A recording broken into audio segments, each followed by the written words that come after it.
আসসালামু আলাইকুম। সবাইকে আমাদের আরেকটি নতুন ভিডিওতে স্বাগতম। আজকে আমরা ন্যারেশনের অপটেটিভ সেন্টেন্স এবং এক্সক্লামেটরি সেন্টেন্স নিয়ে আলোচনা করব। প্রথমে অপটেটিভ সেন্টেন্সের ক্ষেত্রে আমরা জানি যে অপটেটিভ সেন্টেন্স বলতে এমন একটি সেন্টেন্সকে বোঝায় যেগুলো দিয়ে ইচ্ছা বা প্রার্থনা করা বোঝায়। তাহলে আমরা রিপোর্টিং ভার্বগুলো জানার একটু চেষ্টা করি। প্রথমে এই বাক্যগুলো মে দিয়ে শুরু হতে পারে, এরপরে সাবজেক্ট প্লাস V1 প্লাস বাকি অংশ বসবে, অথবা লং লিভ এরপরে সাবজেক্ট থাকবে, অথবা ডিরেক্ট উইশিং থাকবে, অর্থাৎ কিছু শব্দ যেমন good bye, happy birthday, good morning ইত্যাদি দিয়ে শুরু হতে পারে। এবং আমরা রিপোর্টিং ভার্ব হিসেবে কি ব্যবহার করব সেটি নির্ভর করবে আমাদের যদি আল্লাহ এবং গডের নাম উল্লেখ থাকে তাহলে আমরা প্রেইড ইউজ করব, যদি বিদায় বা শুভরাত্রি বোঝায় তাহলে আমরা বেড ইউজ করব, এবং অন্যান্য যদি কোনো কিছু বোঝায় তাহলে সেক্ষেত্রে আমরা উইশড ব্যবহার করব। এখন আমরা প্রয়োজনীয় লিঙ্কারগুলো দেখব। ইনভার্টেড কমা উঠে গিয়ে দ্যাট বসবে মে অথবা লং দিয়ে যদি বাক্যটা শুরু হয়। এবার ইনভার্টেড কমা উঠে গিয়ে দ্যাট বসবে না যদি ডিরেক্ট উইশিং বোঝায় তখন।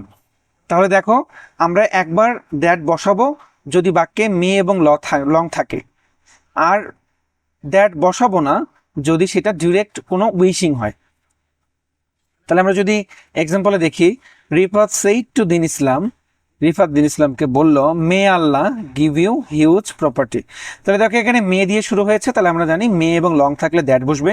তাহলে রিফাত প্রেইড দ্যাট কেন আমরা জানি, উপরে পড়লাম যে আল্লাহ বা গড থাকলে আমরা প্রেইড বসাবো, এই জন্য আমরা প্রেইড বসাইছি এখানে সেটিওর বদলে।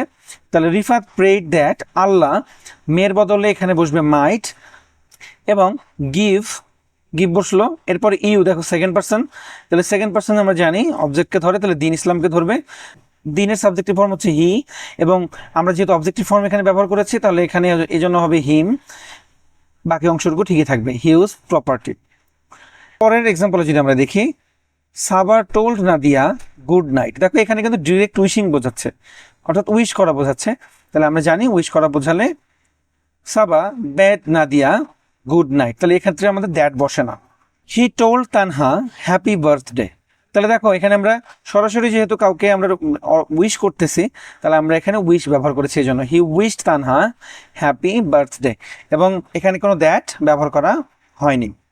এবার আমরা যদি এক্সক্লামেটরি সেন্টেন্সের ন্যারেশন দেখি তাহলে প্রথমেই দেখতে পাই আমরা লিঙ্কারগুলো দেখি। প্রথমে ইনভার্টেড কমা উঠে গিয়ে দ্যাট বসবে, তবে কখনোই রিপোর্টিং ভার্বের অবজেক্ট বসবে না, অর্থাৎ আমরা যখন ডিরেক্ট স্পিচ থেকে ইনডিরেক্ট করছি তখন কিন্তু আর অবজেক্ট থাকবে না। তাহলে এক্সক্লামেটরি সেন্টেন্সে দেখো how adjective A subject plus verb থাকে এবং একটা বিশেষসূচক চিহ্ন থাকবে। আরেকটা স্ট্রাকচারে যদি আমরা দেখি তাহলে দেখো হোয়াটের পরে আর্টিকেল এ অথবা অ্যান বসেছে, এরপরে নাউন, এরপরে সাবজেক্ট, এরপরে ভার্ব, এরপরে আমাদের বিশেষসূচক চিহ্ন। তাহলে আমরা এটাকে চেঞ্জ করতে পারি। অ্যাসার্টিভ সেন্টেন্সে প্রথমে সাবজেক্ট প্লাস ভার্ব দিয়ে এরপরে এ গ্রেড বসে এবং তারপরে নাউনটি বসে। এবং অ্যাসার্টিভের ক্ষেত্রে আমরা এটা কি করতে পারি, হাউ এর যে সেন্টেন্সটি সেটি আমাদের সাবজেক্ট এবং ভার্ব, অর্থাৎ এই যে শেষের অংশটি প্রথমে আসবে, একটি ভেরি বসবে এবং অ্যাডজেক্টিভটি বসবে। তাহলে এটা সাধারণত আমাদের এক্সক্লামেটরি সেন্টেন্সের এবং অ্যাসার্টিভ সেন্টেন্সের গঠন। আমরা নিচে একটু যদি দেখি এদের এক্সাম্পলগুলো দেখো, how cute she is, what a fool I am, এখানে কিন্তু এ ফুল একটা কিন্তু noun. she is very cute, I am a great fool. ওকে, তাহলে দেখো আমরা যদি বাক্যে ভেরি থাকে তাহলে সেটি বুঝতে হবে যে এটি একটি অ্যাডজেক্টিভের পূর্বে বসেছে, আর যদি এ গ্রেট বসে তাহলে সে একটি নাউনের পূর্বে বসবে, অর্থাৎ ভেরির পরে যে শব্দটাকে আমরা দেখি সেটা একটা অ্যাডজেক্টিভ, এবং এ গ্রেটের পরে আমরা যে শব্দটাকে দেখি সেটা একটা নাউন। আমরা যদি একটু এক্সাম্পলে দেখি, দেখো Hamim said what a fool I am, আমি কি বোকা। তাহলে দেখো Hamim exclaimed with surprise that, তাহলে আমরা এটাকে অ্যাসার্টিভ সেন্টেন্সে যেহেতু নিয়ে আসবো তাহলে প্রথমে আমাদের সাবজেক্ট লাগবে।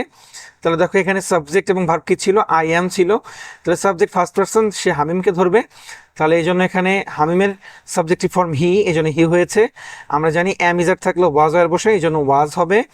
এরপরে এ আসবে, এরপরে গ্রেট বসবে, এবং ফুল বসবে। গ্রেট বসেছে কেন? কারণ ফুল একটা নাউন এবং তার আগে যখন আমরা অ্যাসার্টিভ ফর্মে নিয়ে যাব তখন নাউনের পূর্বে একটা গ্রেট বসে। পরের সেন্টেন্সে যদি আমরা দেখি, Sajid said to me alas I have failed again. তাহলে দেখো এখানে কি হবে, Sajid exclaimed with sorrow that, alas থাকলে কি হবে, এক্সক্লেমড উইথ সরো দ্যাট, এটা বসবে। তাহলে আমরা এটা কিন্তু চার্টে প্রথম চার্টেই পড়ে ফেলেছিলাম, তোমরা সেখান থেকে দেখে নিবে। এরপরে আই হ্যাভ ফেইলড অ্যাগেন, তাহলে এখানে আই সাজিদকে ধরেছে, তাহলে সাজিদের সাবজেক্টিভ ফর্ম হচ্ছে হি, এবং যেহেতু হ্যাভ রয়েছে অর্থাৎ প্রেজেন্ট পারফেক্ট, তাহলে পাস্ট পারফেক্ট হ্যাড, এরপরে ফেইলড অ্যাগেইন। এবার দেখো Nadia said to Raju hurrah I have got GPA 5 again. তাহলে দেখো এটা আনন্দ বোঝাচ্ছে, তাহলে আমরা জানি এক্ষেত্রে এক্সক্লেমড উইথ জয় বসে। তাহলে Nadia exclaimed with joy that she, দেখো এখানে অবজেক্ট বসেনি, আমরা এটা পড়েছি যে এক্ষেত্রে কিন্তু অবজেক্টটার ব্যবহার, রিপোর্টিং ভার্বের অবজেক্টটার ব্যবহার করা হবে না। এরপরে কি হবে দেখো, দ্যাটের পরে আই আবার একইভাবে সাবজেক্ট নাদিয়াকে ধরেছে, তাহলে শি, এবারে হ্যাভ রয়েছে, আমরা জানি হ্যাভ থাকলে হ্যাড হবে, তাহলে হ্যাড, বাকি অংশ দেখো ঠিকই থাকবে, গট জিপিএ 5 অ্যাগেইন। তাহলে এটি হচ্ছে আমাদের ন্যারেশনের অপটেটিভ এবং এক্সক্লামেটরি সেন্টেন্সের রুলস। সবাইকে ধন্যবাদ জানিয়ে আজকের মতো এখানে বিদায় নিচ্ছি। সবাইকে পরবর্তী পর্ব দেখার আমন্ত্রণ রইল।